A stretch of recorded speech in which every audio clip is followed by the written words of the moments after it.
আজকে আপনাদের জন্য আমি ড্রাই সজনে পাতার ভর্তা রেসিপি নিয়ে আসছি। যে এখানে কিছু কাঁচামরিচ কুচি, রসুন কুচি আর পেঁয়াজ কুচি নিয়েছি।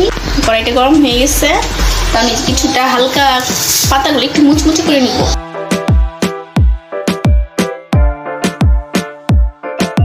আমার পাতাগুলো ভাজা হয়ে গেছে, দেখুন কেমন এতে মুচমুচে, যে চাপ দিলে ভেঙে যাচ্ছে। নামিয়ে নিয়েছি। এখন আমি একটু তেল দিয়ে দিচ্ছি। ভর্তার জন্য সরিষার তেল বেস্ট, আমি সরিষার তেলে নিচ্ছি। এখন আমি এই যে পেঁয়াজ মরিচগুলো এগুলো দিয়ে দিব।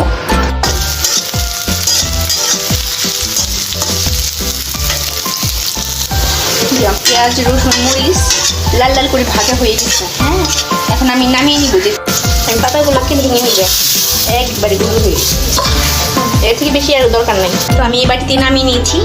এখন একটু ঠান্ডা হওয়ার জন্য ওয়েট করবো। আমার ঠান্ডা হয়ে গেছে। আমি একটু লবণ দিব, ভর্তা সামান্য লবণ যেটুকু লাগবে ওইটুকু দিয়ে এখন মাখিয়ে নিচ্ছি।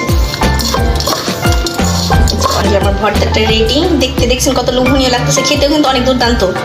গরম ভাতের সাথে সুন্দর খাওয়া যায়, খুবই টেস্টি। আপনারা ট্রাই করবেন, সাথে থাকবেন, ভালো থাকবেন। আল্লাহ হাফেজ।